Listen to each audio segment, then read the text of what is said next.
Hello കൂട്ടുകാരെ, ഇന്നത്തെ special എന്താണെന്ന് നിങ്ങൾക്ക് വീഡിയോ കാണുമ്പോൾ തന്നെ മനസ്സിലാവുമല്ലോ. നമ്മുടെ മസാല ദോശ. അതിനായിട്ട് ഞാനിവിടെ എടുത്തിരിക്കുന്നത് 3 ഉരുളക്കിഴങ്ങും ഒരു ക്യാരറ്റും ഉരുളക്കിഴങ്ങും ഈ ഒരു വലുപ്പത്തിൽ വേണം അരിഞ്ഞെടുക്കാം. എന്നിട്ട് ഉപ്പും മഞ്ഞൾപ്പൊടിയും ചേർത്ത് വേവിക്കാൻ വെക്കാം. വേകുന്ന സമയം കൊണ്ട് നമുക്ക് അതർ ഇൻഗ്രീഡിയൻസ് റെഡിയാക്കാം. അതിനായിട്ട് ഞാനിവിടെ ഒരു പാനിൽ കുറച്ച് കടുക് പൊട്ടിച്ചെടുക്കുന്നുണ്ട്.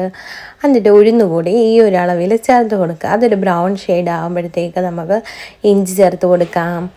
പിന്നെ നമ്മുടെ സവോള ചേർത്ത് കൊടുക്കാം. പിന്നെ ഇവിടെ ഞാനൊരു 4-5 പച്ചമുളക് എടുത്തിട്ടുണ്ട്. അത് എരിവിനനുസരിച്ച് ചേർത്ത് കൊടുക്കാനാണ്. പിന്നെ കറിവേപ്പിലയും കൂടെ ചേർത്ത് കൊടുത്ത് നന്നായിട്ട് ഇളക്കുക. ഇതിലേക്ക് വേണമെങ്കിൽ ഇച്ചിരി ഉപ്പും മഞ്ഞൾപ്പൊടിയും കൂടെ നമുക്ക് ചേർത്ത് കൊടുക്കാവുന്നതാണ്. കറിക്കൊക്കെ വേവിക്കുന്ന പോലെ ഒത്തിരി അങ്ങ് വേവിച്ചെടുക്കേണ്ട സവാള, നമുക്കൊന്ന് ജസ്റ്റ് ഒന്ന് വഴണ്ട് കിട്ടിയാൽ മതി.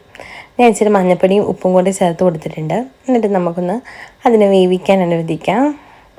ഏകദേശം റെഡി ആയിട്ടുണ്ട് ഉരുളക്കിഴങ്ങ്. ഇനി നമുക്ക് വേവിച്ച് വെച്ച നമ്മുടെ സവോളയുടെ കൂട്ടും കൂടി ചേർത്ത് കൊടുത്ത് നന്നായിട്ട് ഇളക്കി കൊടുക്കുക. ഇപ്പം നല്ല വെളിച്ചെണ്ണയുടെ മണമൊക്കെ വരുന്നുണ്ട് കേട്ടോ. അപ്പം നമ്മുടെ മസാല ദോശയ്ക്കുള്ള ഗ്രേവി ഏകദേശം ഇവിടെ റെഡി ആയിട്ടുണ്ട്. ഇനി ഞാൻ റെഡിമെയ്ഡുമായിട്ട് മേടിച്ചിട്ടുള്ള ദോശമാവാണ് ഇവിടെ ഉപയോഗിക്കുന്നത്. അപ്പം ദോശ ഉണ്ടാക്കാൻ ഞാനിവിടെ ദോശക്കല്ലാണ് കേട്ടോ എടുത്തിരിക്കുന്നത്. അപ്പം നമുക്കിതുപോലെ ചുറ്റിച്ച് കൊടുക്കാം ദോശ.